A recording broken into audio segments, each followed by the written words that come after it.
Hello and welcome to Atheist Bible Study. I'm Joe Dixon. Today we're going to read Farewell to the Disciples in this edition of the Golden's Children's Bible. Golden's Children's Bible. You can see that? Did I get that in the shot? Golden's Children's Bible. Golden's Children's Bible, as always. This story, what's happened previously is Jesus had just had a nice little meal and he was hanging out with the boys and they did that nice little foot washing thing that they love so much. Nobody, actually, can you see this? Nobody's wearing any sandals or anything over their feet. So all that cleaning for nothing. Look, the bare feet out in the woods. Look, it's woods here. This is not proper. Also, here's Jesus. Did you see Jesus there? I don't know if I got that in the shot or not. Good old Jesus. Because when you, I don't know if you can see, he's got blonde hair and long blonde hair, pale white skin. Because that's what you look like when you live in the desert. And now they're out and about, and Jesus is going to explain what happens next in our little narrative. Before we get reading, we're going to drink another pork slap. We had pork slap last week, and we'll have pork slap again. For those who are new to this, you see, we drink an alcoholic beverage because, honestly, reading the Bible, boring, and it helps to be just a little fucked up to be able to wash all this bullshit down.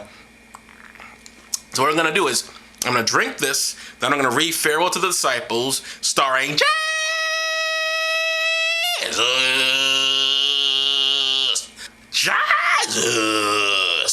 And that'll be our Bible study.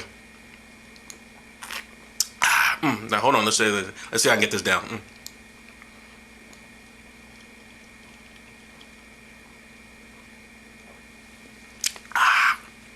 Ooh.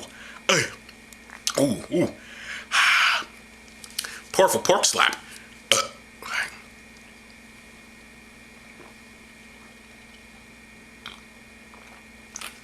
All right, done. Let's begin. Farewell to the disciples.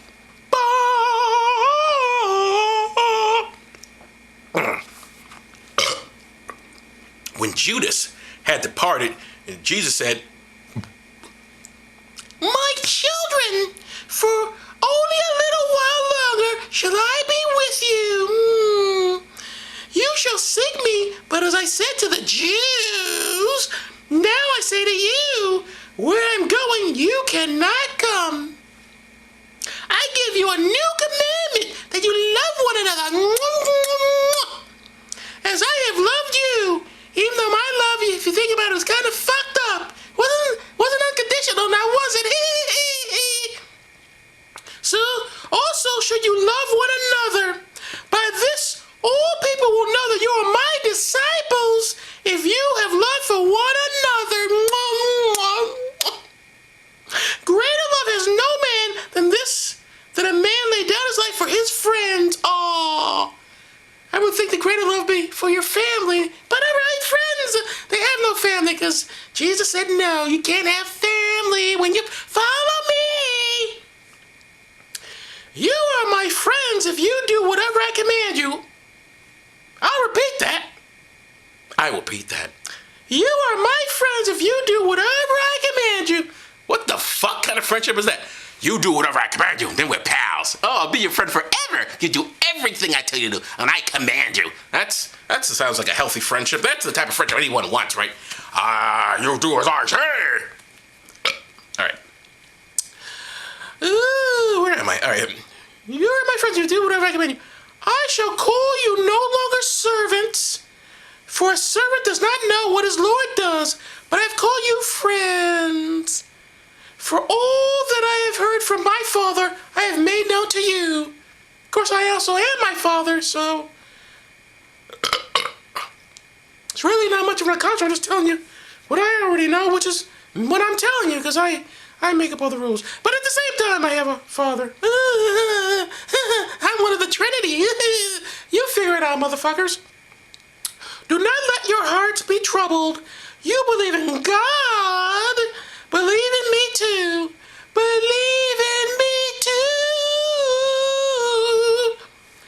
In my Father's house are many mansions. I am rich, motherfuckers. If it were not so, I would have told you. I would have told you if it weren't true. I'd never lie to you. I saying, Jesus, I go to prepare a place for you. And if I go and prepare a place for you, I will come again and take you back with me. That's where I am. You may be also. Simon Peter said to him, Lord, where are you going? Jesus answered him, where I am going, you cannot follow me now, but you shall follow me later. Peter said to him, Lord, why can I not follow you now? I would lay down my life for your sake, yes. Jesus answered him, will you lay down your life for my sake? Truly I say to you, the cock will not crow before you have denied me 3 times. The cock knows what you're up to. You can't fool me. The cock knows it all. And he said to them, when I send you out without purses or shoes, do you lack anything? They said, nothing. Then he said to them, but now he who has a purse, let him take it, and also his wallet. And he who has no sword, let him sell his robe and buy one. For I tell you, the writing in the scripture must be fulfilled in me. And he was counted among the outlaws. That's Jesus quoting. And he was counted among the outlaws. That's in the scripture. You gotta do it. See? Yeah. My dad wrote it. I wrote it. I don't know, but it's in the scriptures. I gotta do it. That's the way it is. I'm Jesus. I'm Jesus. Yeah. And they said, Lord, see, here are 2 swords. And he said to them, it is enough. 2 swords are enough. Yes, sirree. And that, ladies and gentlemen, is Atheist Bible Study. I know, very short, but that's how long it was. What do you want from me? Get me longer. It is what it is. Very white man, very white. White man. You think living in the desert would make him a little bit darker, when blonde hair and fair skin. It doesn't really make any sense, but there it is, ladies and gentlemen. Would the Bible relate to you? Well, the children's Bible, I don't think it would. I truly don't think it would. Previously, everyone was having their feet washed, and now look at this. They go out and they're walking in the woods. This is woods here, and they're out there. Look at their feet. There's nothing on their. There's nothing on their feet. How's that possible? They're just dirtying up their feet after all that foot washing. It's outrageous. It's outrageous. I'm shocked. I can't believe all that foot washing. That's what it's led to. All right, that is Atheist Bible Study for this time, and I'll see you next time.